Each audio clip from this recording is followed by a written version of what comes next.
Hello everyone, I'm Astros11, and welcome back to Doki Doki Fruits of the Literature Club. No hype up intro this time, no hype up intro because I just feel like chilling, I feel like relaxing, okay? This is gonna be a pretty chill video. I mean, when I record Doki Doki, typically I like to make it a hyped up intro, but one, it's like nearly 9 p.m, and two, I want to chill. I want to record some relaxing before I go to bed tonight, before I go to sleep. And, well, I plan to record this for like maybe an hour and a half. We'll see. But, yeah. Hope you guys enjoyed this episode. Last time, did some training with Monika, prepared her for, the worst, prepared her for these guys that attacked us, that quite literally shot at us. And we had some flashbacks to Izuki, and Monika really reminds us of Izuki. And similar to Izuki, we are having a relationship with Monika. We're kind of her boyfriend, similar to our relationship with Izuki back when, we were with her. Until something happened, which I don't know what happened still, but maybe I'm forgetting from last episode, I don't know. Either way, walking up the steps of the field office and into the air-conditioned main lobby, I avoid the eye contact of the several leaving and arriving business personnel. The main lobby is much larger than you would expect. The very pristine, polished marble flooring almost invites your presence alone. To the left of the large glass entrance, a bunch of costly furniture sits around a coffee table. To the right are some doors that lead to more logistical areas of the office. The storage, maintenance, and other essential staffing areas are locked behind them. But directly in the middle of the lobby, cordoning off the rest of the building, is the reception desk. Walking past the left side of the desk and further into the building, I reach a more open room with elevators, stairways, and paths decorated with red carpeting. Walking up to one of the stairwells, I go through several access control checkpoints and reach Julia's office in no time. Oh yeah, we're trying to rekindle our thing with Julia. We're trying to, rekindle our friendship with her because we were kind of dicks to her a couple episodes ago. We were kind of a dick to her. We were kind of rude to her, and she didn't answer any of our calls or text messages. So I guess now we're trying to really get her, really grab her attention. Yeah. I guess we're really trying to get Julia's attention and tell her that we're sorry, because, we kinda set off a fuse, with her. We kinda fucked things up, so... Opening the door reveals Miyuki, sitting off to the side of Julia's desk, tapping away on a laptop. She looks for a split second to make eye contact with me, but returns her attention to the laptop. Good afternoon, Miyuki. Good afternoon, 4219. Why do they have to say, an ID number? I mean, I get it, maybe confidentiality, but, can't you just call me by my name? I don't get it. Anyone else not understand that? Because I don't understand it. I don't get why they have to call. Why call us by a 4-digit number? It feels like I'm a security code and not a human being. What do you have for me? Miyuki speaks without removing her attention from her laptop screen, constantly typing away. So I found a bunch of information that you might find useful, but I will leave that for you to determine.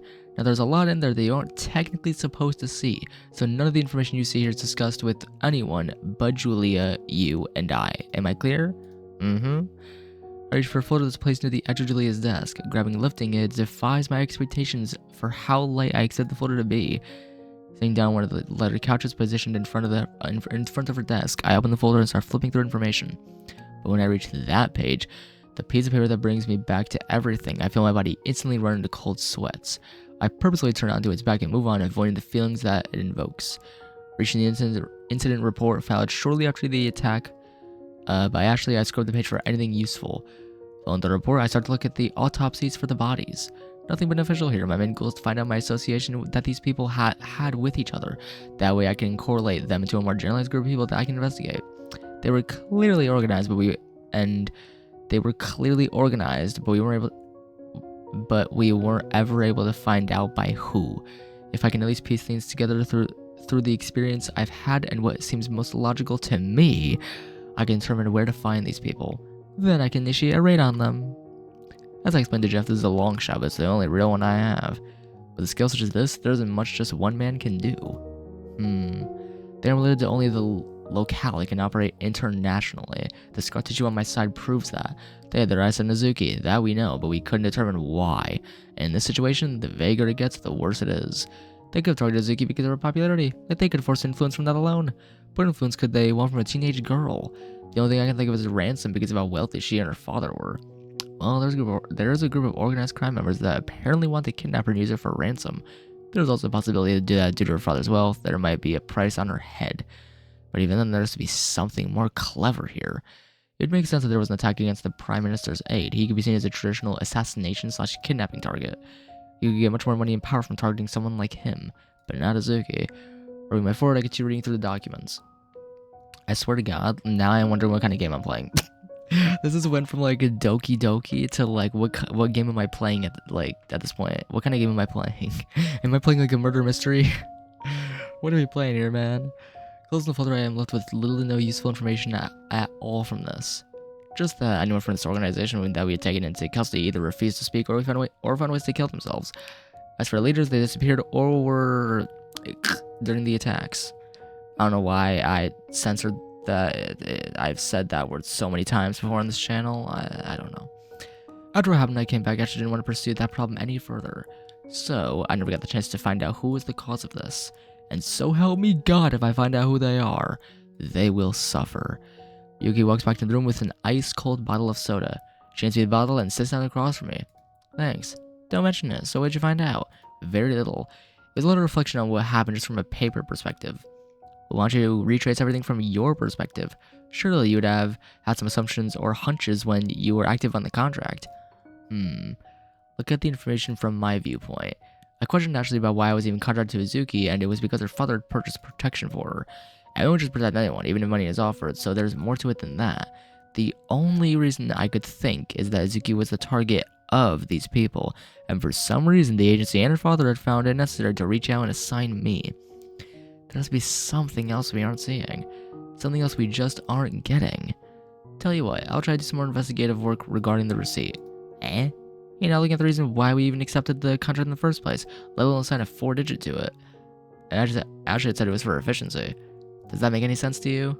Yes and no. I can understand why sending one 4-digit instead of a team of 5 digits is efficient, but not for this type of ordeal. Exactly. Maybe there was something I actually never told you about the assignment that we just haven't found yet. Not likely. She was very open with me about it. Well, since it's getting late, go to where you're staying and get rest. I will let you know if I come up with anything. Do you need a ride home? It's not too late to bother Jeff, but it's a long drive, so I'm afraid so. I'll arrange a ride for you. Well, thank you, Miyuki. Walking up the dirt trail toward the Ashley's cabin, I keep my wits about me so I can sense if anything has happened. The landside is on, and the sunset doesn't reveal anything suspicious. Keeping quiet until I reach the door, I open it and peer in. Monika? The empty room instantly starts to send me into alert. Walking completely into the cabin, I knock on the bathroom door and closet doors. Nothing. Damn it. Rushing to the front door, I quickly pace around the side of the cabin for footprints. But after paying extra attention to the dirt and grass around the cabin, they remain undisturbed. I knew I shouldn't have left Monika here alone. What was that? I turn my body around in circles to try and pinpoint the sound. Hearing it again, a shocking realization hits me. That's Monika. Getting the direction of the sound, I start to sprint toward her. Oh, brother. Finally reaching the field, I sprint out into it. Austin? Monika, are you alright? Yeah, why do you ask? You were at the cabin when I came back right now. I heard you off in the distance and feared the worst. You were... Huh. Ah, Julia's here. A voice behind me sends an ice-cold sweat down my back. Slowly turning around, I notice Julia in her usual exercise attire glare back at me. What the hell are you doing here? Julia's been teaching me more about how to defend myself. Has she now? Yes, now would you mind having a little girl time? Go get lost for a while. Julia says that and waves me off. Complying, I wave at Monika as I walk back to the cabin. It is indeed quite the shock that Julia shows up out of nowhere, but I can't say that I don't like it. I'm extremely relieved that she is here. It means I can get the chance to apologize, maybe even ask her for help. However, I won't keep my hopes high. She acted callously, even by her standards, and I wouldn't blame her. I told her she was nothing to me, so I wouldn't for a second doubt that she's still hurt. But I'm grateful she's helping teach Monika stuff to defend herself. I learned how to fight from both Ashley and her. For now, I guess I'll just sit back and think until both of the girls return. Stepping up onto the wooden porch and through the door, I start walking toward the bed before something catches my eye. A small book lies on the counter that leads into the kitchen. What is this? Opening up and expanding the first page is a special notebook that has writing on a majority of the pages. They're all in elegant handwriting that I haven't seen since Ashley was alive. Each of the pages show different poems and written works that Ashley must have kept to herself. But on one of the last pages, I feel my stomach drop. Uh-oh. As we travel down this winding path with our fingers interlaced, strange noises echo through the trees. The wind gently strokes your face, Wild and shrouded things surround us, but these we do not fear, for we are traveling down this path and staying ever near. I cannot read cursive for the life of me. I can't read cursive, man. My son, one day the path may split. Excuse me. By your side I may not stay. When this time comes, do not be afraid. Hold fast and mind your way. I have seen you brave the darkness and the terrors of the night, and through the darkest of the dark, you've always been my light. Damn, this is getting sad. This is getting sad. And someday, my son, when I am gone, the journey you'll continue. Another soul may wander too, and spark something within you. Reach out, my son, with your hands. Reach out and travel by their side. There? There? I don't even know what the frick that says. I don't fucking... Three? Oh, three are stronger than just one. Okay, so it was three. For I will be your guide. I'm making you a promise, son.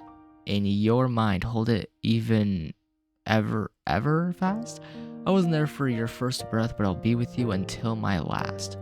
Jesus, that's a dark poem. Jesus Christ, that's a dark-ass poem. Oh, that got really sad really fast. I'm speechless. This came from Ashley? No, it couldn't have. She was never this way with me. She never spoke or acted like this, unless she purposely hid it from everyone. Licking into my thumb and turning the page, I find one last poem. But it's not in Ashley's handwriting, it's in someone else's. This hand I hold is my strength, my rock when I am weak. It guides me through the darkness and saves me from the shadow of death. This hand I hold is not my own, it is not one but two. It is a partnership of mine and his, but it is also a part of you. You took this hand before I did. You led it down the path. You gave this hand its strength and courage, and then gently passed it to me. This hand I will hold forever.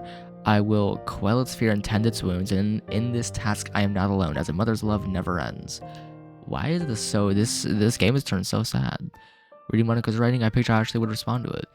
This was an unspoken bond between Monika and the woman who raised me.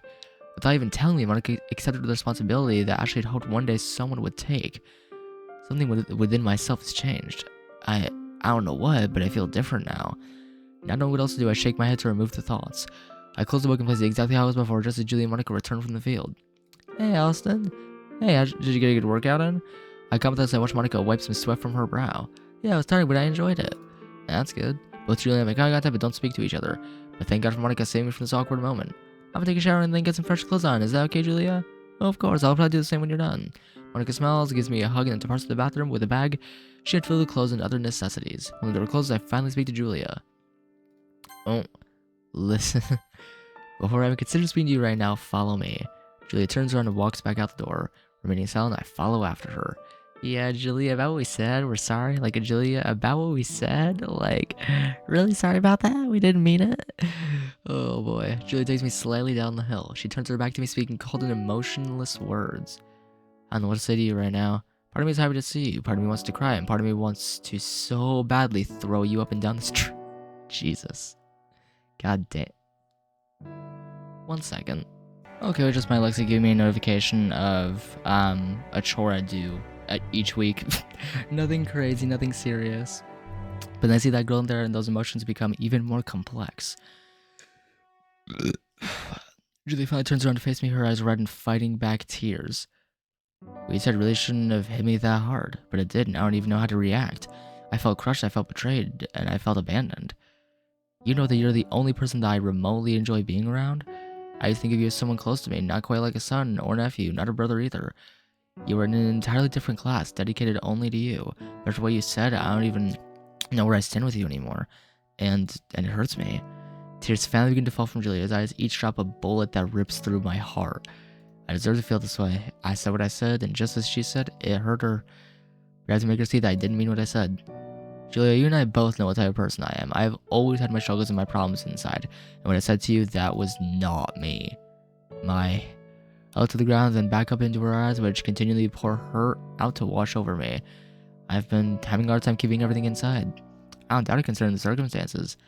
You know, those make things worse. I hurt you, something I never intended to do. And seeing how much it affected you brings a true regret inside me that I am not experienced to deal with. Julia, I'm sorry for what I said. You are nothing. even just as much to me as Ashley did. I'd do anything for you, and I don't know how I'm gonna be able to get you to forgive me. Nor do I expect you to. She doesn't respond. Staring me in my eyes, she takes a step toward me but stops, hesitant. The tension separating us like a brick wall. I would never want to hurt you. Julie raised her hand to stop me from continuing. I don't know what to say to you. A tear falls from Julia's eye. I forgive you, I guess. Julie was there from her cheek and takes another step forward, wrapping her arms around me.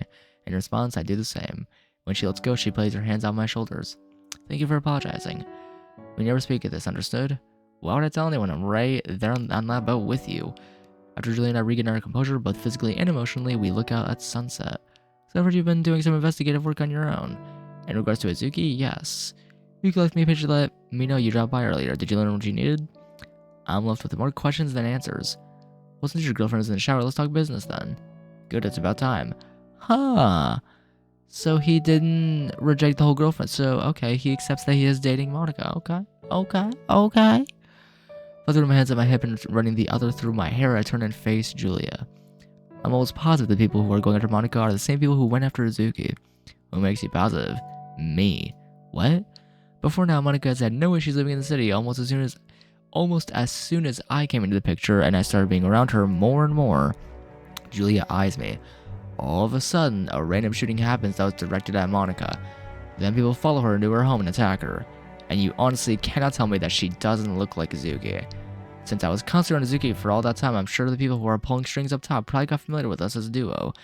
And now that I have resurfaced onto the world much later, mind you, with a girl who looks like Azuki, what do you think they would do? It's interesting you see it that way. Well, how do you see it? I wish I could tell you. What? Julie, if there's something you know, then I need to find out. I cursed myself. I did look through some of the files from that assignment. Some stuff doesn't make sense, but I'm not one to question documents that were filed before my time. What didn't make sense to you? Almost simultaneously, we both say the same thing. It didn't make sense to protect Azuki. You think that as well? At first I only questioned as much as I actually would allow, but then I was shipped out and started being around Azuki, and my questions faded. Men are stupid when it comes to love. Yeah, it's gonna be pretty smart when it comes to. If you're insinuating that you've been smart throughout all this, I'd have to argue a few points there. She chuckles. But there's something I need to tell you. What is it? The agency wasn't interested in protecting Azuki. What do you mean by that? Records indicate the agency was more focused on her father. Wait, what? Huh?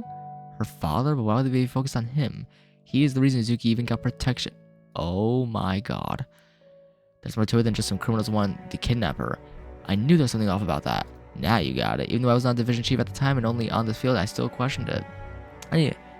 I found more about her father. I need to find out more about her father, and I was worried about Monika, so worried about Azuki or her father or the past right now. But before I go take my shower, I want to test you. She starts to walk into the field, she turns around, readies her fists. Ooh, you know the drill. Aye, ma'am. I was mind responding with that. Julia and I spar like our normal training sessions. While back in the cabin, I too wipe the sweat from my forehead. Julia enters and immediately goes to a package of water bottles sat next to the door. Without saying a word, she grabs one and tosses it to me. And in about 15 seconds, both the bottles Julia and I obtained were empty. Damn. 15 seconds? Jeez. That's a fast chug of water. I mean, that is fast, but I mean, I've pounded water in like 5 seconds or so. I mean, I've pounded a glass in like less than 10 seconds. Because I was thirsty as hell. That was when I used to do cross country and track. Or if I'm just really bad about hydration, I don't drink water, and I drink water like once a day, then that's when I pound a glass of water. But otherwise, like, you know, I drink it normally. I mean, hell, here, give me 1 sec. Give me.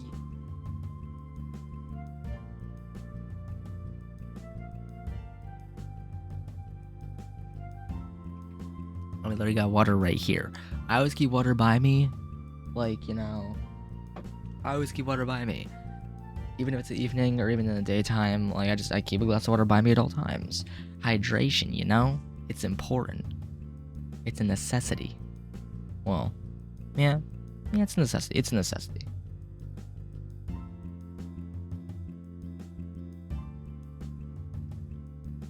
Anyway, Monika emerges from the bathroom with a fresh pair of clothes, including the tank top with a frilly design on the collar.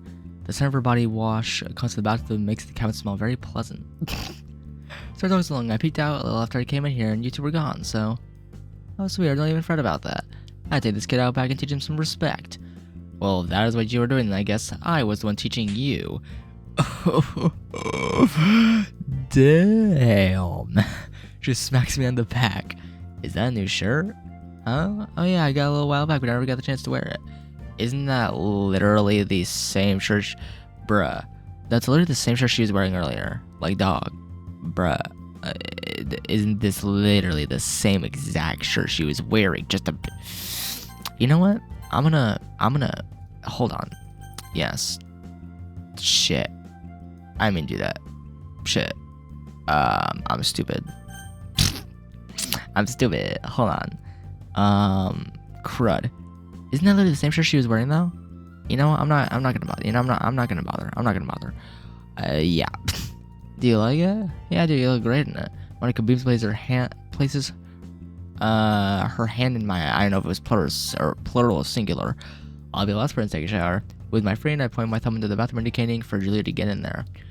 Julia goes to change her clothes and takes the bathroom, leaving Monika and I alone in the room together. So, how spent time with Julia? It was fun. She told me a lot, and I feel more confident about myself. I nod in supportive agreement.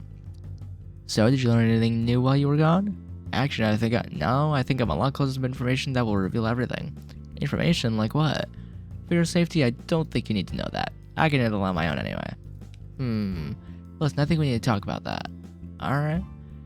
You guys made the bed and sets both of us down. I know you want to do all this on your own, but I want to help you.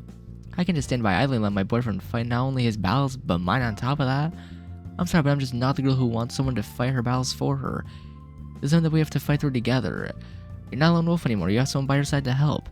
How did you... Julia told me. Alright, I get your point. I just don't want to put you in a position that could result in you being hurt. With you around, I don't think that'll happen. Fair enough. Monika wraps her arms around me and gently rests her head on my shoulder. I wrap my arm around her and hug her. When we let go of each other, I look into her eyes. I understand, Monika. Let me explain what my main concerns are regarding this. I tell Monika about me questioning Izuki's father and what correlation he had regarding this. She sits in silence, absorbing the information. That certainly is a lot. You never heard any of this, okay? Right. So Julia's gonna follow up on that? That's what she told me earlier. I guess I'll wait for any updates then. We both will, but I also have something else planned. What is it? The guys who had invaded your house and attacked you, they were arrested. Report shows they refused to talk and are just getting jail time. I see, so we can't do anything about that then. Oh, I'm gonna do something about it. Uncle looks at me, questioning my words. Before I get the chance to speak, the bathroom door opens and Julia walks out. She walks out of the bathroom in very short shorts, a black t-shirt, and ties her hair into a ponytail. Are you seriously wearing that right now? Julia stops and blankly stares at me. What, are shorts too much? And those are... Julia winks at Monika's compliment. You're wearing one of my shirts. So? What do you mean, so? I do a little laundry and I don't have any clean shirts left right now. Plus, your clothes are always so comfortable. How you managed to fit into it is beyond me. Hey, are you saying I'm fat? No, you brunette bimbo. Those shirts are already tight-fitting on me. Now you go and squeeze your knockers into them. Wait. What? Julia's face blushes. She looks away, slightly covering her chest. Oh my god. Squeeze your knocker. Jesus. What, does Julia have knockers or something? I don't know if there's a backward comment or if you were making a genuine point. A little of both. My heart's left so hard that I make sure she takes a breath before passing out. Too bad I have nothing else to wear. You're fine, Julia, just don't ruin the shirt because it's a nice one. If I ruin it somehow, I'll buy you a new one. Deal. Sorry for laughing. Julia, you look really nice in that. No one has any opposition, so I'm gonna take my shower now. You girls have fun. Okay, that was pretty funny. That was pretty funny. After an invigorating. What is that? Hold on. What does that word mean again? Am I just stupid? Am I just a dumbass, or like, do I just not know what that word means? I don't know. Am I just stupid, or oh, invigorating. Oh, it's making him feel energetic and just better, positive.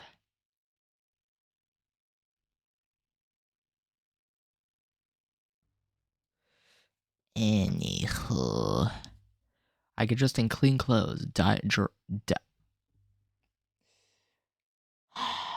had to work on my English. My primary language is English, and yeah, I fail to speak in English sometimes, or pronounce words properly. Drying my hair off with a towel, I look at myself in the mirror. God, I look so tired. Which is weird because I don't feel tired at all. But the idea of lying down in bed with Monika calls to me. Maybe I should get some sleep. Julia is here with us, and if someone were to try something, we'd be more than prepared. As I reach to the bathroom doorknob, I freeze when I hear my name mentioned in the other room. I worry about him. You're not the only one. Even Akito is extremely stressed about this. Not to mention it brings back some painful memories for him. Yeah, that's right. He told me he protected this girl. Izuki was her name, right? She now looks similar, and then all this stuff started. He thinks it's because of the coincidence. But he never told me what happened to this girl, and to be honest, it kind of makes me worry. Worry how so? Well, because he seemed pretty close with her. I can only imagine what happened and why he ended up with us here today. And things I couldn't mind are not so good. Excuse me. I tell you one thing. What is it? Austin didn't want to leave. He had unfinished business with that whole ordeal. Unfinished business? This reunited the fire that was within him at the time. If it's one thing about Austin that I've come to know well, it's that he is vengeful. Not me. He's only vengeful under specific parameters. There's a pause in conversation as if Monika silently responds to Julie with a facial expression. Vengeful isn't protective. If he cares about someone and that person is hurt, Austin takes it on himself to deliver justice. It's something that Ashley and I noticed about him since he was younger. We've been taking measures to prevent that. I see. Judging from how he grew up, I don't think I can blame him for that. I can't either. When he finds people he cares for, he holds on tight. Because that list is pretty exclusive. I'm glad to be on that list. I'm glad you're around, to be honest. He needs someone to watch out for him when I'm not around. It's strange to hear that he would need someone like that. Right? That stone cold bastard in there says he doesn't need it. But that's just him being stubborn. Which in hindsight, Ashley and I may have taught him that, unfortunately. Well, no matter what, Julia, I'm gonna be here for him. I should tune out of this conversation now. Silently thinking about what I overheard leaves me quiet and somewhat closed.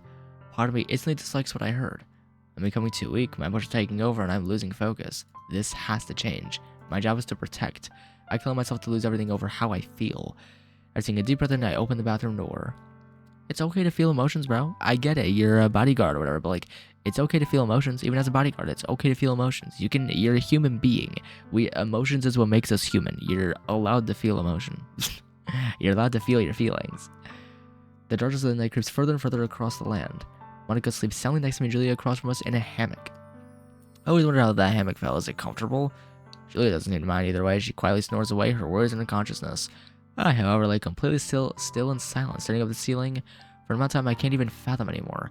I know I should sleep, but I can't find the comfort to let myself relax enough to slip into rest. It's too late for me to get up and do anything. Plus, doesn't know that Monika has her arm wrapped around me, so moving is not an option. After a few minutes, I decide the best thing to do is just get some sleep. True. Fair. Uh-oh. What now? I don't like this. Hello, Izuki? My head lies against the ceiling of the car while the rest of my body is pinned over the back seat. Okay, another flashback. The seat in front of me convexes to an angle where I can't see past it. I know my eyes are open, but all I can see is black. Grinning while I move my legs from the back window of the vehicle, they fall and slam against the ceiling, which is now the floor. The car was hit and it tumbled down the road. As the road slowly begins to phase into my vision, I look around the dark car for Izuki or her father. Her father is still strapped to his seatbelt, hanging from it, his hands barely touching the ground. It's still strapped.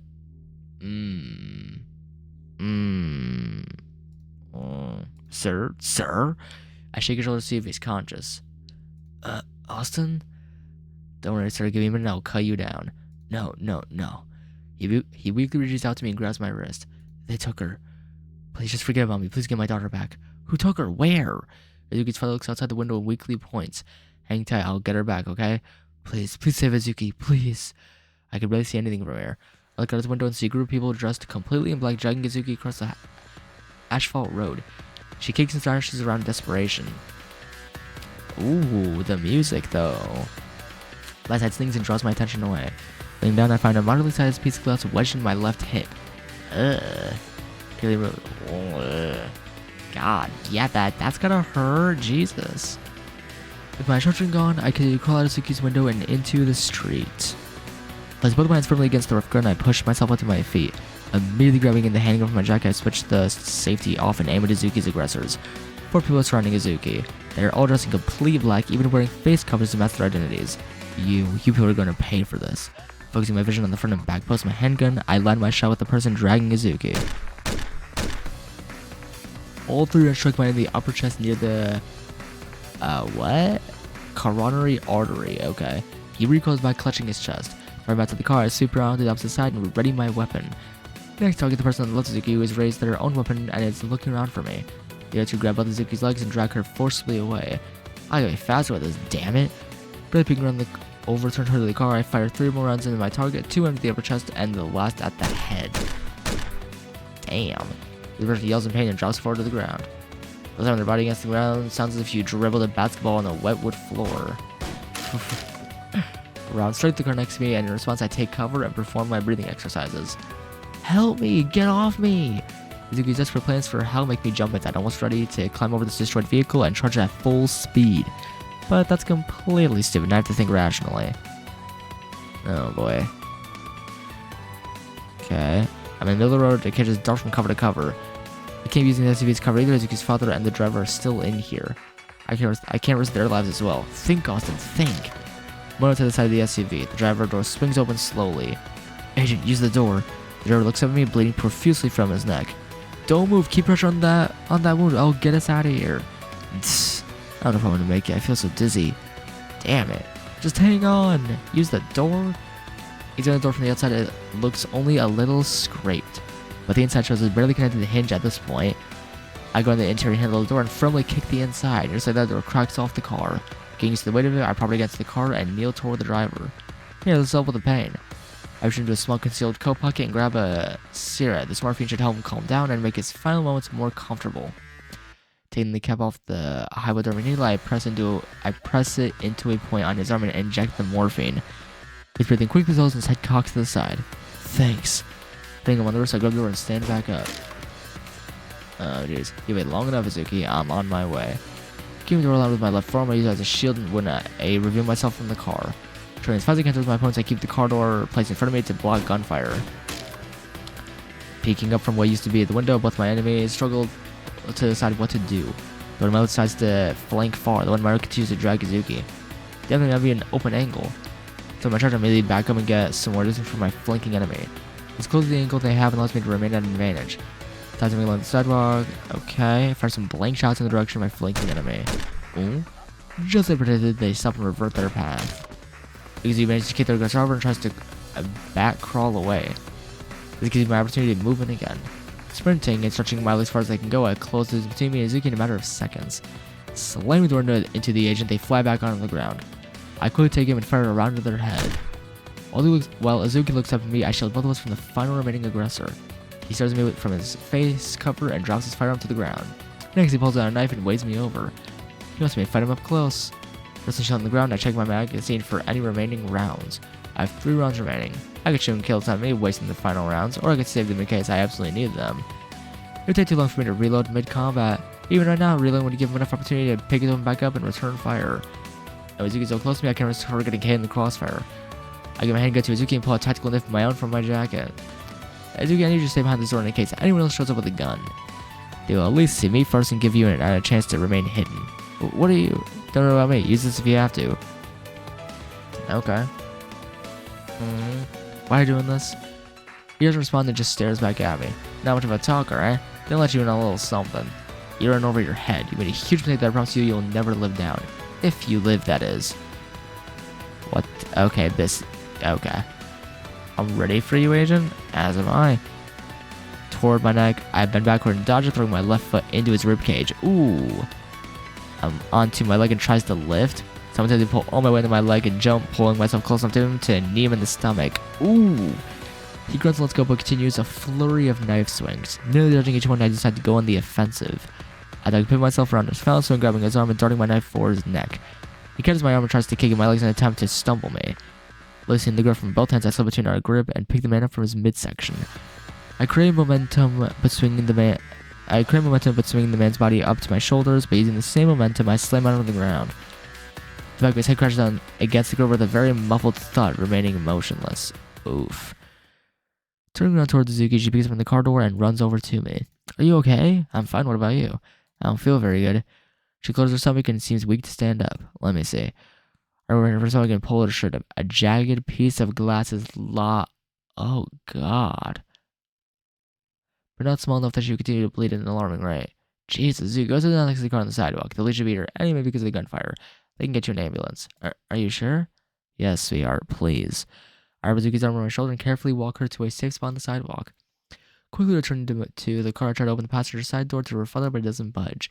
Damn it. I grab onto the handle and place one of my feet next to the door in the car's body. Using as much strength as I can muster, I pry the busted door open little by little. When it's open a good amount, I sit on the ground with my back against the body of the car and use my feet to push the door. It eventually releases and neutrally swings open. Peering into the vehicle, Izuki's father weakly stares back at me. Is Izuki okay? Is my daughter okay, Austin? She's gonna be alright, sir.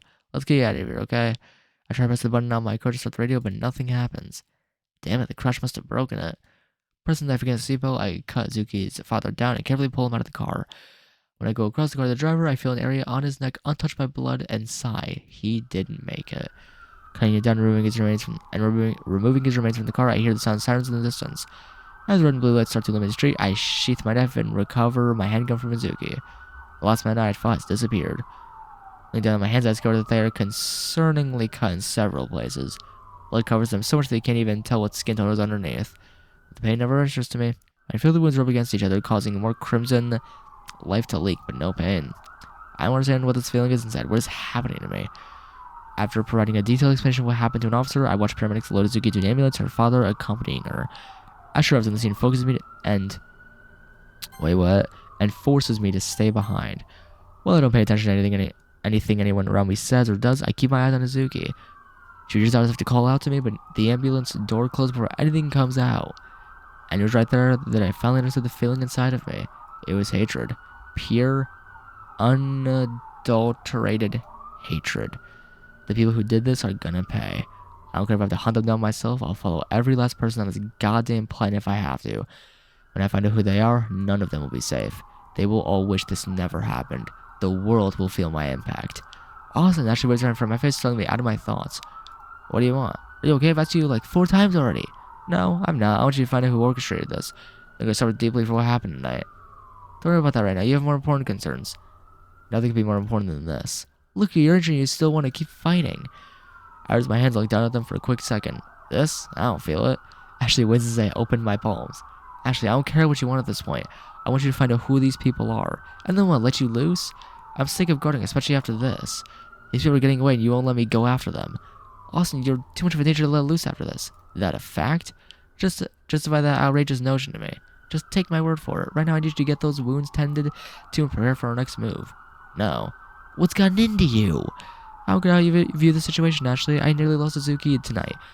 Something that I don't think I could bear. Seeing her and being loaded into the ambulance made me see things differently. Listen, you just want revenge for the attack. You're not thinking clear.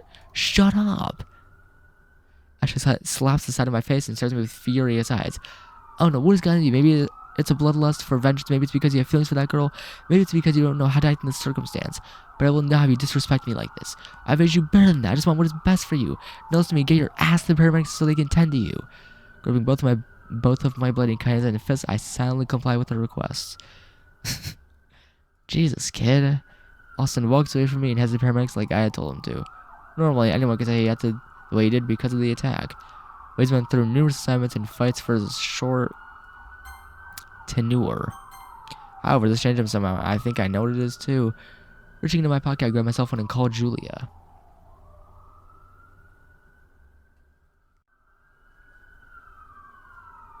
Hey Ash, what's up? I need to talk to you. What's going on? Do you need me? An attack happened tonight and Austin was caught right in the middle of it. Oh my god, is he okay? I don't know, to be completely honest with you. What do you mean? He's only hurt in a couple of places, but claims he doesn't feel any of it. But there's more.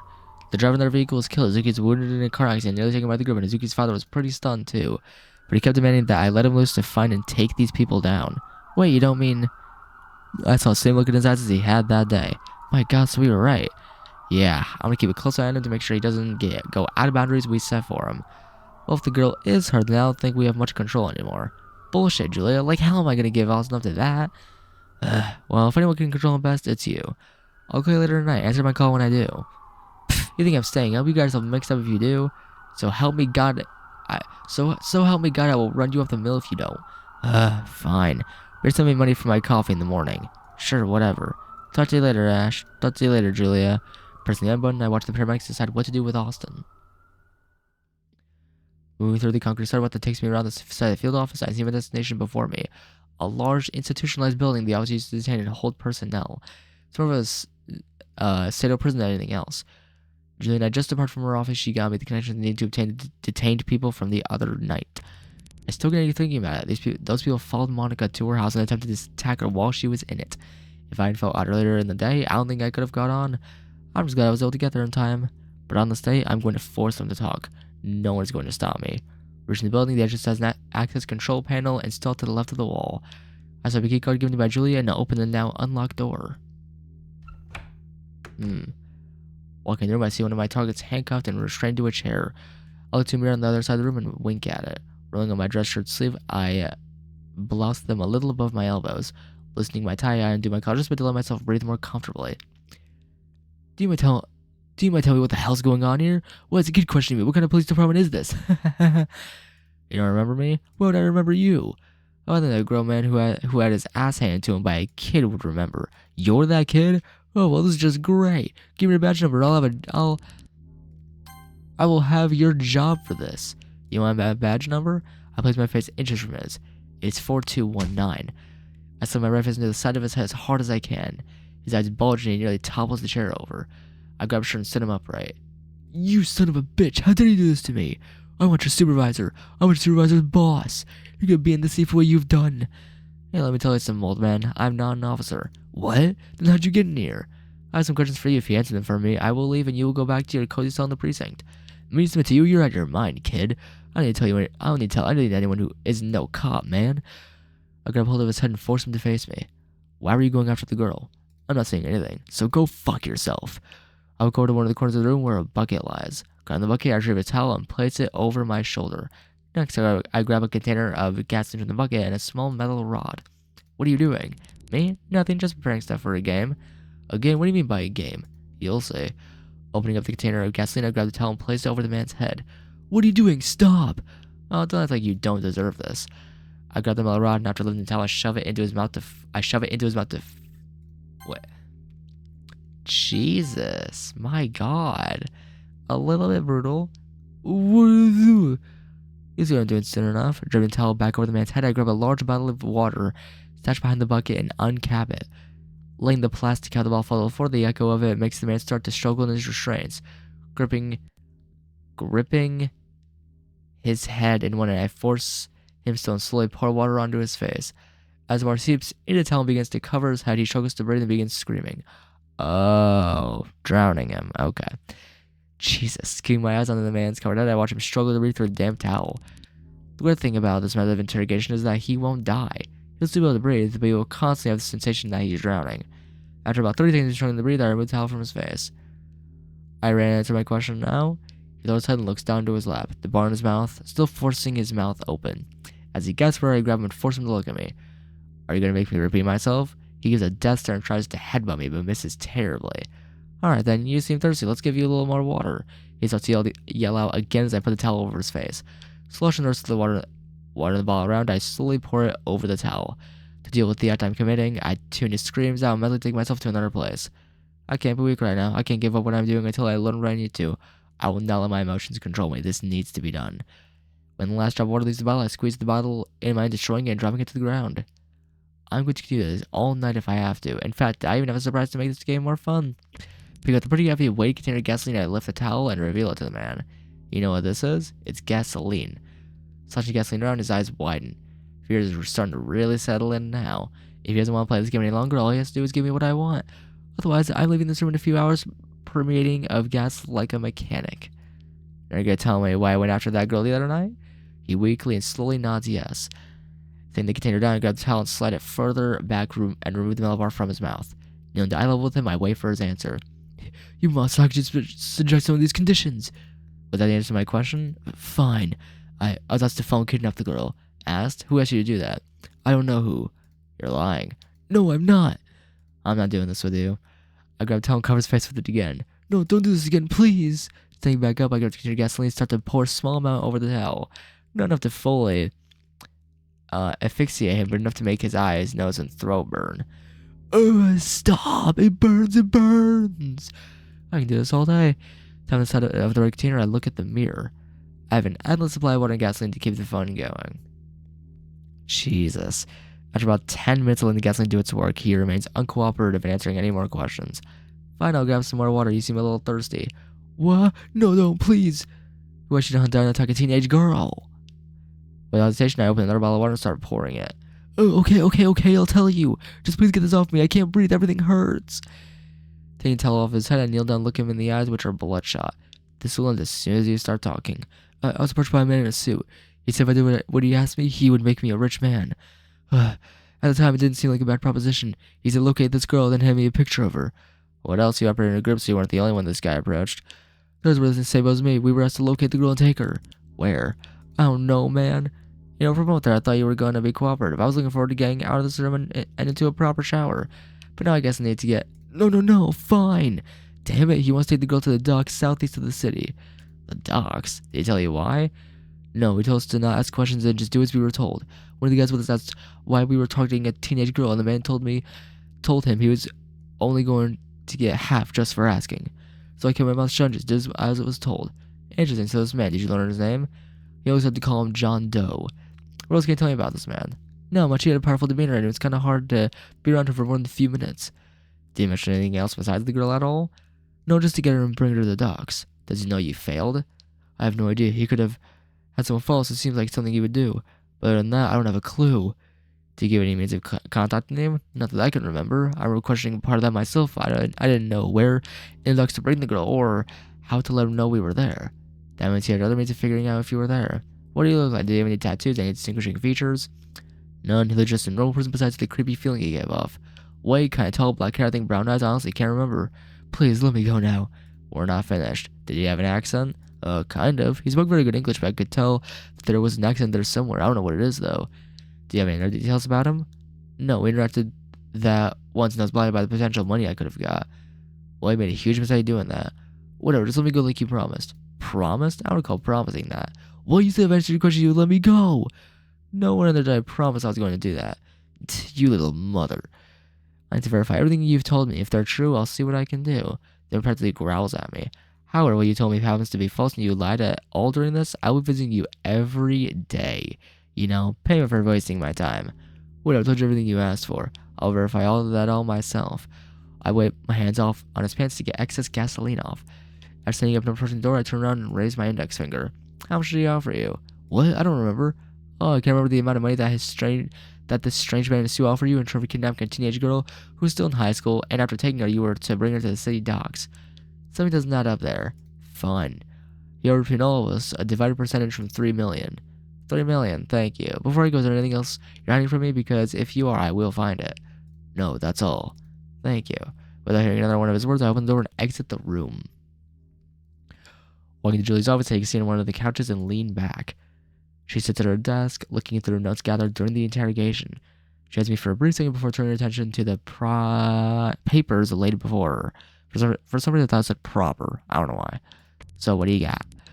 Well, journal explanation checks out. Issues and mystery men that approached him. Okay. Captures cronies. Okay. This man didn't provide any contact information. From his end, no trying him to the act other than anecdotal information we got from a detainee. Thing about that, as Julie said, is that the Maritime District is huge. We'll be making ourselves too conspicuous by searching around. Unless we can find someone to identify this man and locate him, we're out of luck. Sighing in frustration, I look out the window behind Julie and into the sky. Before long, Julie's eyes widened. What do you think I may have something? What is it? Trying to look at her, she's our type away on her laptop. The little detained friend mentioned that the amount offered was 3 million. Correct? Why? That's be some trillion the appropriation of that sum of money. That's what's been prepared before meeting with anyone. If we can find any transactions in the last 2 weeks around that amount, we can narrow down banks, branches, locations, and then finally camera footage. But the hard part is locating the bank that was used for the transaction. That's just great. Leaning my head back to the resting couch, I shrug and slam my hands against my lap. That's more time devoted to locating information that we're not entirely sure will lead us anywhere. I want you to focus on protecting Monika. Plus, since it's just you and I working on this, Miyuki's going to be helping too. And if you can recall, Miyuki has experience in international operations. She was an Eastern Branch agent at one point, and you managed to snag her away from them. She had to transfer her for a more stable environment. Chuckling, I lift mine from the couch. Also sent a small task force to scout out different areas of the docks for anyone matching the description we have. It's not something we can fully rely on right now, but if they happen to come across anything, it will prove useful. Good idea. Give me the number for the agent that will lead the squad. Why? Communication, that's all. I'm hesitant to provide that, but not enough to fully decline. Just don't do things stupid, okay?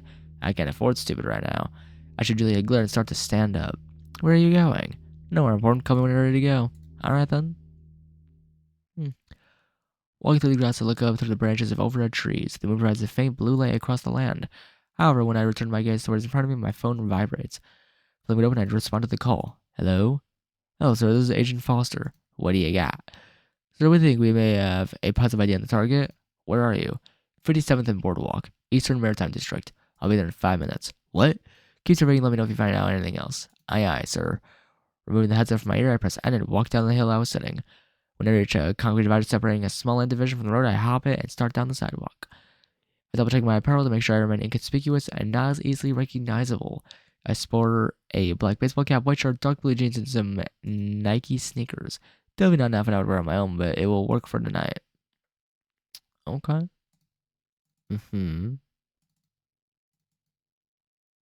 Okay.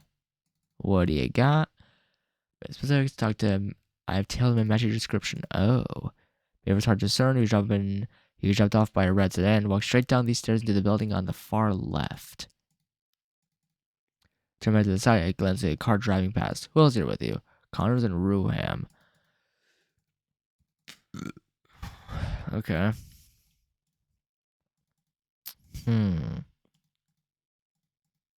Huh. Okay. Okay. What about the again? There's your property. Keeping it as nonchalant as possible in case I am found, I walk casually around the front of the building. The dark structure has old signs or lettering removed, leaving only a sun-bleached imprint behind the wall. Even though there is no advertisement on the walls itself, it's surprisingly well maintained. There isn't any trash on the ground, the fence isn't damaged, and the door to the building looks surprisingly new. I walk on the side of the building, checking my corners for cameras. The agent behind me taps me on the shoulder. When I look back, he points up. Okay.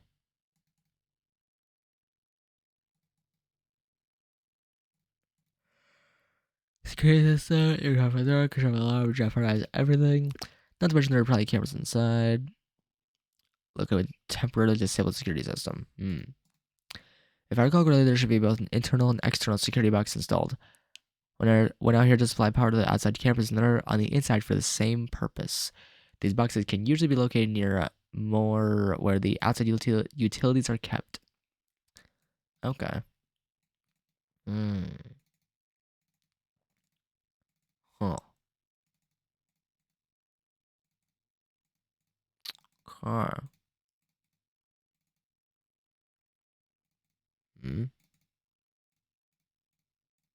Okay. Ready?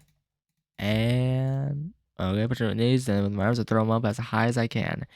He catches onto the pipe and starts to climb up to the roof. Damn, it moves fast. I maintain my patience and wait. Why did that remind me of like a Last of Us type of thing? Like, you know how you assist your ally with getting up to a high place? It reminds me of The Last of Us for whatever reason.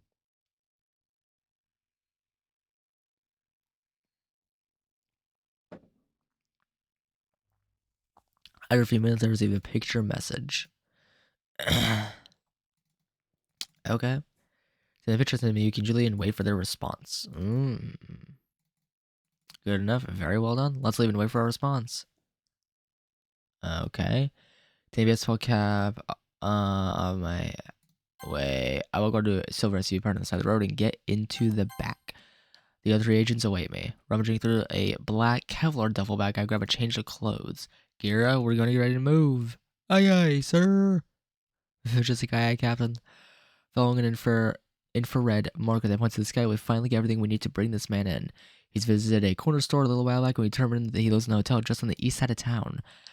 That is where he's going right now. I must follow this guy for several hours just in this car alone, tracking his every movement. After they confirmed the image of the detainee, we decided it was our time to strike. We're just waiting for him to reach the checkpoint we set. Oh, the hotel? Ooh, okay. Okay. Hmm. Huh.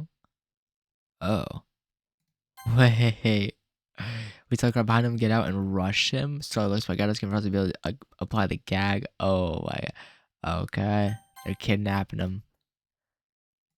Giant smiles. I will only have one trademark scowl.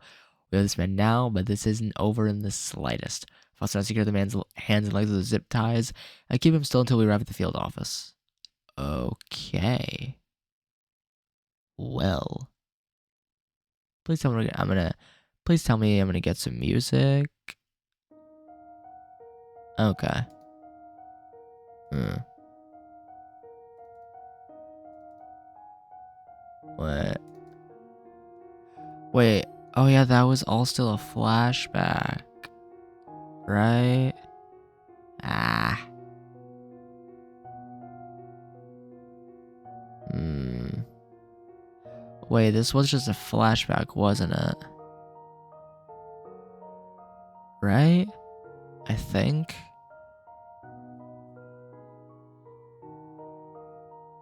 I'm trying to see. Okay. Oh well. Either way, that'll do for this one at Doki Doki Fruits Literature Club. The last lately has been different. Okay. I don't know since stressed about anything before, at least until now. He beds sleep at night, tosses and turns something. Sometimes he talks in his sleep or just lies in bed awake for hours. Wakes up in the morning, commenting that he slept fine when I obviously know he didn't. It hurts my feelings a little. He doesn't tell me when he's stressed or scared, but since I have been around Julia a lot lately, I'm learning more about him, especially that he's vengefully protective. I'm not quite sure what that means, but I'm sure it's something to do with Natsuki. I know I shouldn't mind that too much, but in my mind I keep picturing him with this girl.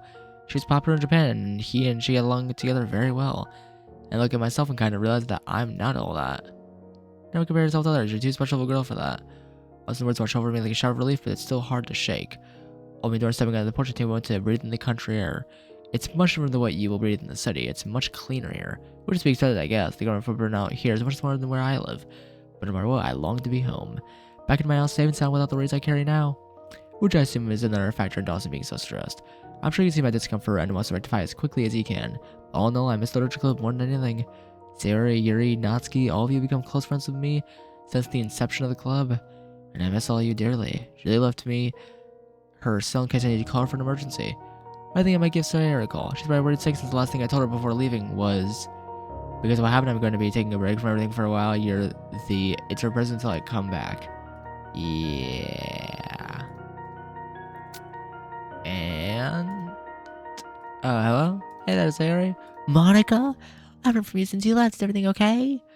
I'm fine, sorry. I'm just out of town for a while with Austin. Well, no kidding. You and him just disappeared after you told me to take over for a bit. You should know not to drop something like that on me. I need time to prepare. Sorry about that. I'll get to you when I come back. So you're safe? Yeah. That's good. How's Austin? Well, he's not doing too well. What do you mean?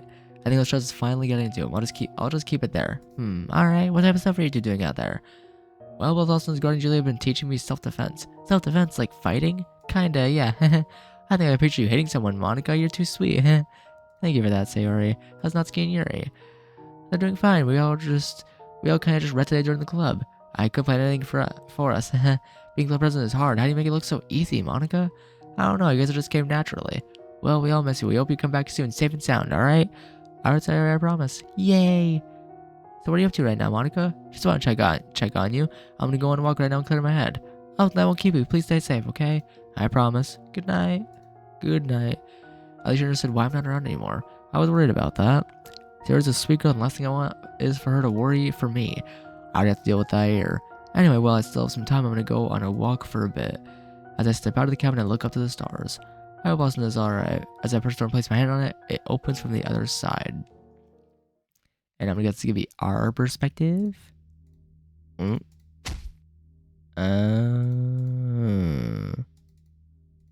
go. Okay. Today, just say that obviously dark gray building. Okay. There you are. Sorry that I'm late. Sure you are. Did you get him? Yeah, we'll give him a cell right now. Thank God I'm beyond tired, and here you are making mine even more stressful. Then rest for a bit. I can handle the interrogation myself. I know you can, but I still need to be involved. Procedures have to be followed. I understand. Let's get going then. One more thing, Austin. What is it? I want to talk to you about how you've been acting lately. Why would you want to do that? Because I'm worried about you. You don't need to worry about me. Yes, I do. How can you tell me not to? Can you see what you're becoming? Becoming? I'm not becoming anything. I've always been this way. I've just been suppressing it. Why? Because there wasn't a reason to act on these instincts, Julia. Monika's involved in lots of bullshit, and I'm the cause of it. I begin to raise my voice. How can you expect me to just be okay with it, with all of this? If I'd never come here, Monika wouldn't be in this mess. Well, listen, I know what happened with you and Izuki still strikes you, but that's in the past now. You have to focus on the present. What the hell do you think I've been doing? I'm not doing a lot for Izuki anymore, Julia. You're not? I'm doing this so I don't have a repeat of Izuki. I see.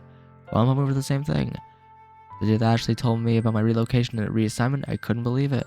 I still had so much to do, so much to say to Izuki. It's in the past now, okay? Just like my father, what he did to me, and the hell I put you and Ashley through raising me. Nothing in the past ever disappears, Julia. It's still always going to affect you in some way or another. Whether you run from your mistakes or you embrace them is a hard decision we have to make. I chose to run, which is why I tried to forget it all and start my own life. But look what happened. I only brought danger and harm to Monika and myself. The only way I can live with everything is to end this nightmare once and for all. Julia, once I find out who caused all this and take them down, I can finally rest. Are you absolutely sure we can find out who that is? No, but Monika doesn't deserve a half-assed attempt at this. I'm giving it my all, because she deserves it. I see. But please don't lose yourself in your anger and frustration, okay? I don't want anything bad to happen to you because you got worked up. Excuse me. Julia, I've been restricting my emotions ever since I read Ashley's final poem and Monika's response to it. You saw that? You knew about it? Yeah, it was my idea. She wanted to learn more about Ashley, and the best way for that was to read her poetry. I see. I also overheard you and Monika talking about me while I was in the shower. Damn it. The reason I'm that strange lately, Julia, is because I can't fathom another mistake. I can't let anything else happen that I would regret for the rest of my life. I'm allowing myself to freely perform my duties as I used to, without emotion and conscious. Do you think that's a little dangerous? I don't care anymore. Well, alright. Let's get going now. Julia silently nods her head, still pressing the information I've dumped on her.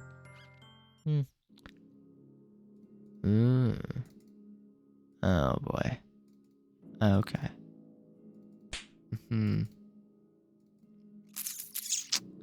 I need some from you. You're gonna give it to me. Take some electric you finally tell me what I want. Okay, give me 1 second, guys. Alright, I'm back.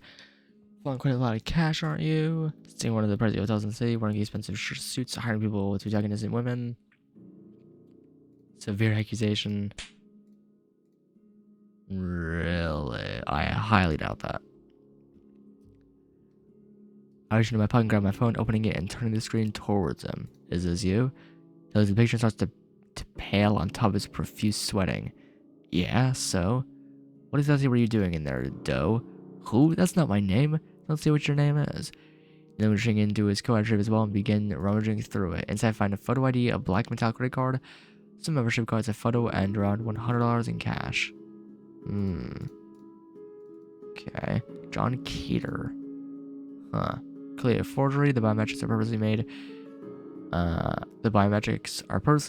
These numbers to avoid detection.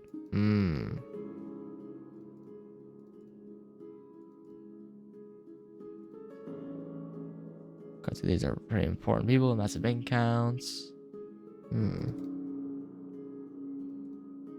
We'll see about the 3 million, won't we? Hey, don't say that. That belongs to me. I'll turn my attention back to his wallet. I scoured through the various business and membership cards, finding nothing useful in the end. Next, the photo. With a woman and child. They're my wife and son. A wife and son, huh? What's this kind of job you have here? I don't know what you're talking about. What are we doing in the warehouse? Grabbing his coat, I pull him toward me and raise my voice. I was making a trade deal, damn it. A trade deal? Go on. Why do you need to know? Stop playing dumb and tell me what I want to know. You're not fooling with your innocent charade.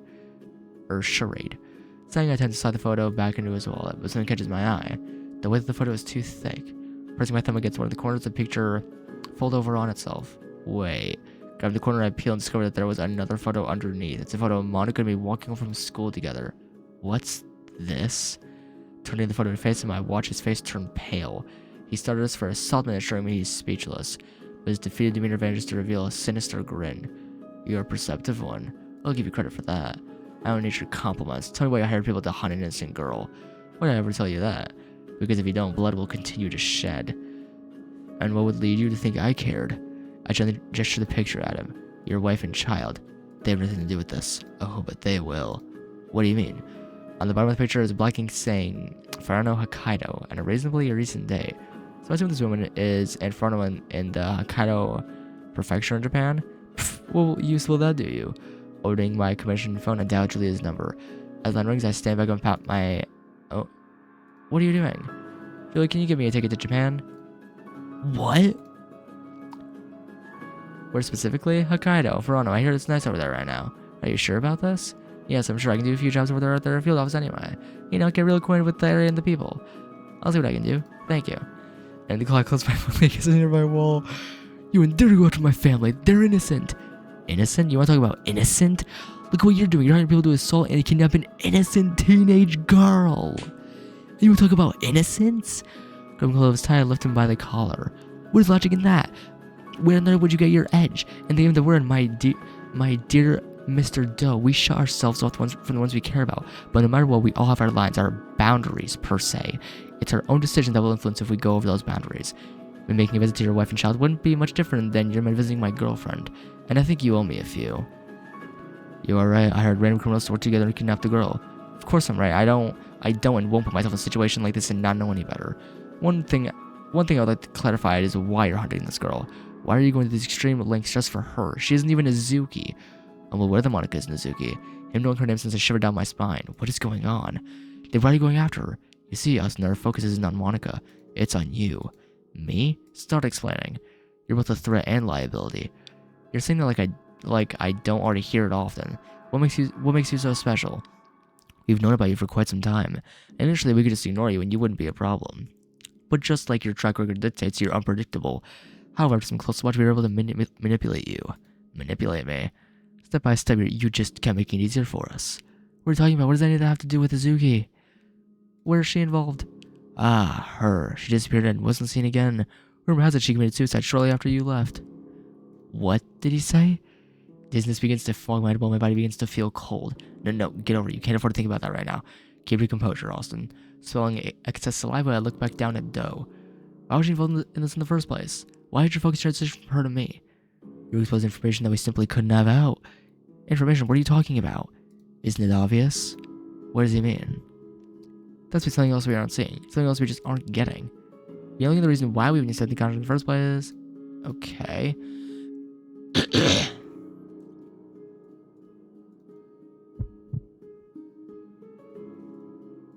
Yeah.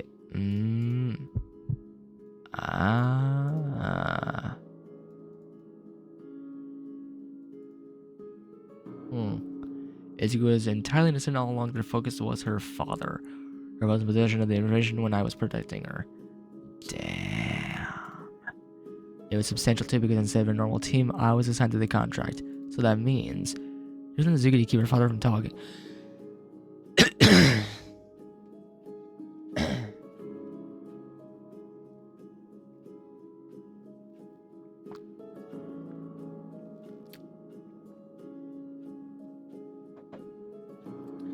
Just gotta hydrate and clear my throat a bit.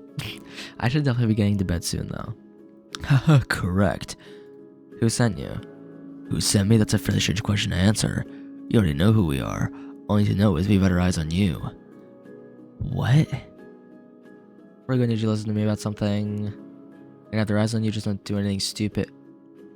Oh my god. Oh my god, it's all becoming so clear now.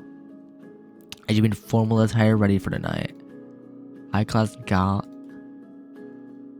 Oh my god. Izuki's father was a pretty successful businessman. He could have had a large number of people turn against him, but these people were specifically affected by him. We'll go as far as these people have. What information did your father have, Izuki? Continue to deliberate internally, a strange feeling begins to cover my body. Wait a second. He said they've had their eyes on me. You're with Hagashida.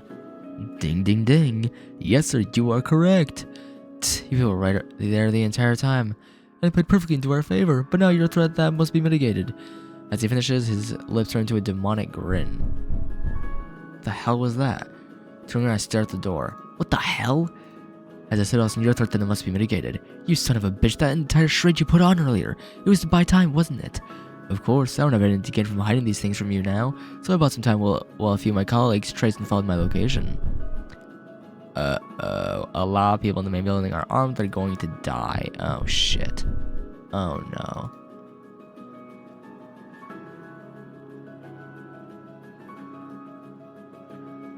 Oh no. Take one intense breath in and close my eyes to focus. Austin, you need to keep your head clear. Don't wake yourself up then, not when there's a problem right here. Exiting to run to the door and exit the cell, ensuring you have locks behind me. Austin! Julie, Miyuki, and Foster run down the hallway toward me. And together control the upper floor and lock down these cells. We can't afford to risk any of them. Good idea. As for you, she stares me in the eye. You are to defend this installment. No limitations, no restrictions, those are your orders. Yes, ma'am. Turn away from where I unholster my handgun and ready it. Good luck, Julia. Likewise, Austin. Shit. Jeez. Turn left.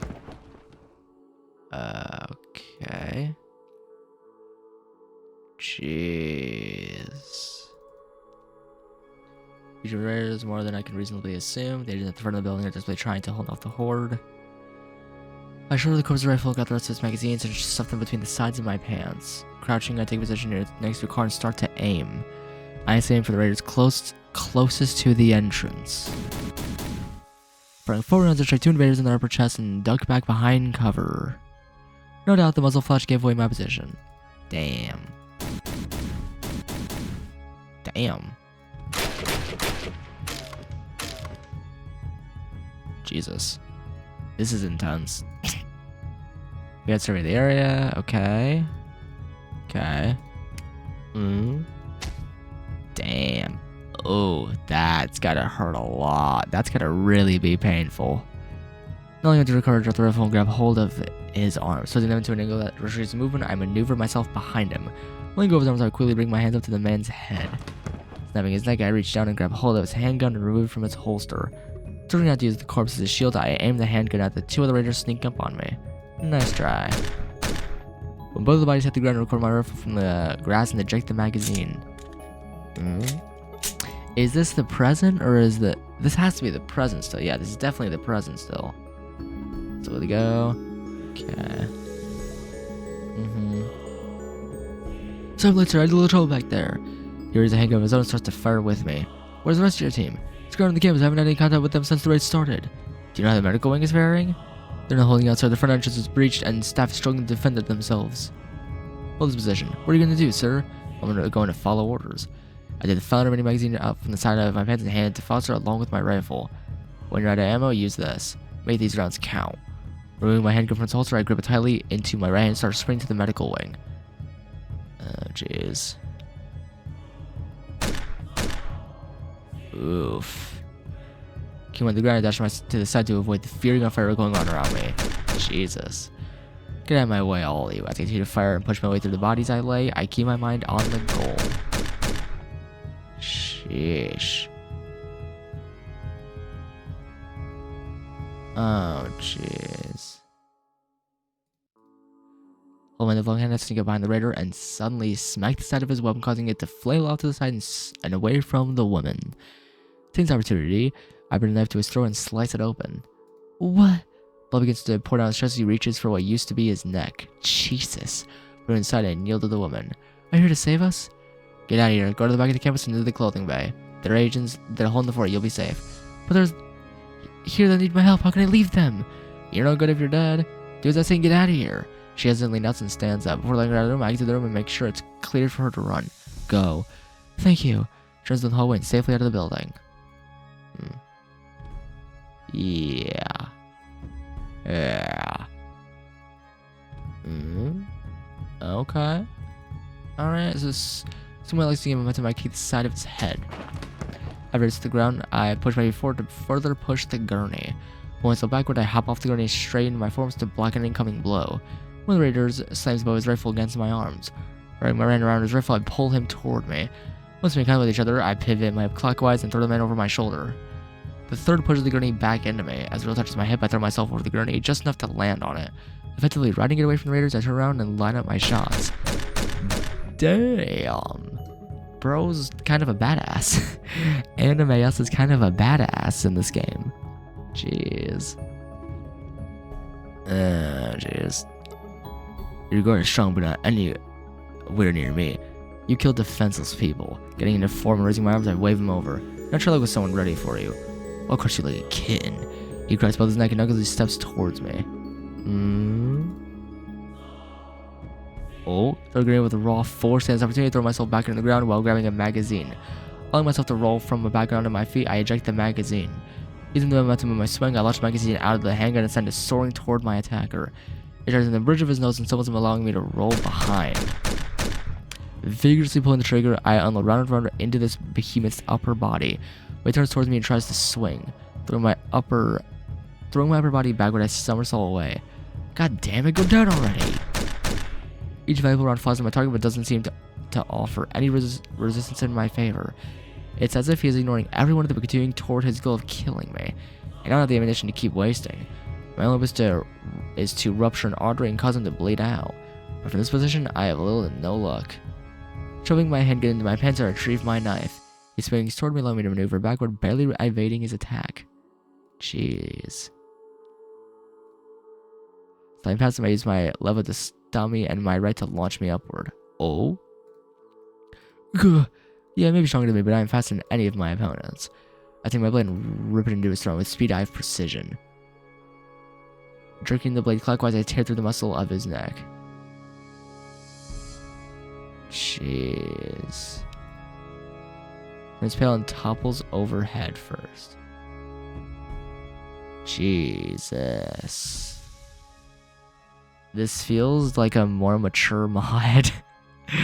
I mean, it has been since the very start, but goddamn. Sheesh.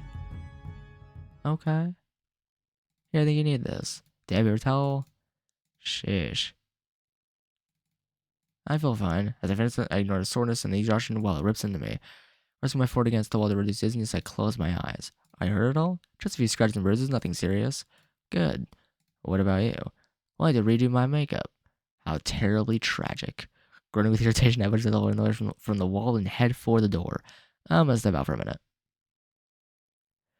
Same as I'm in building, I lean back against a nearby wall. Controlling my breathing into a systematic rhythm, I try to clear my mind and recover my bearing. All of a sudden, an agent walks past me and nods at me. Thank you for your help, sir. Don't mention it. You doing alright? Oh, don't worry too much about me. I'll be good as new in no time. Claudia, go rest up now. We both nod at each other and he walks off. While he walks toward the parking lot, I reflect on everything that happened tonight. We know who's responsible for this now, and after this attack here, we now have more than enough motive to go after them. This has been going on since Azuki. That's right, Azuki. I know you of all people wouldn't harm yourself. I'm sure you're out there somewhere. My phone vibrates in my pocket distracting me from my reveling. I look at the screen to identify the caller. It's Jeff. Answering the call, I place my phone against my ear. What is it? We have a problem. What do you mean? An apprehensive shiver starts to trickle down my back. The cabin has been ransacked. And I can't find Monika anywhere. Oh, shit.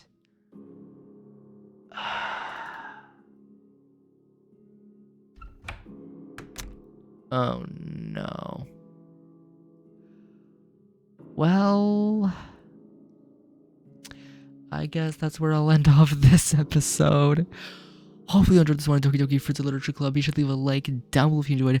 Subscribe if you want to see more Doki Doki, more game content from me. Be sure to subscribe, click on that bell, click on all, so that you're notified whenever it's a video or whenever I go live, so you don't miss out on any of my content. I really want to do this. I want to continue this, but oh my god. Oh my god.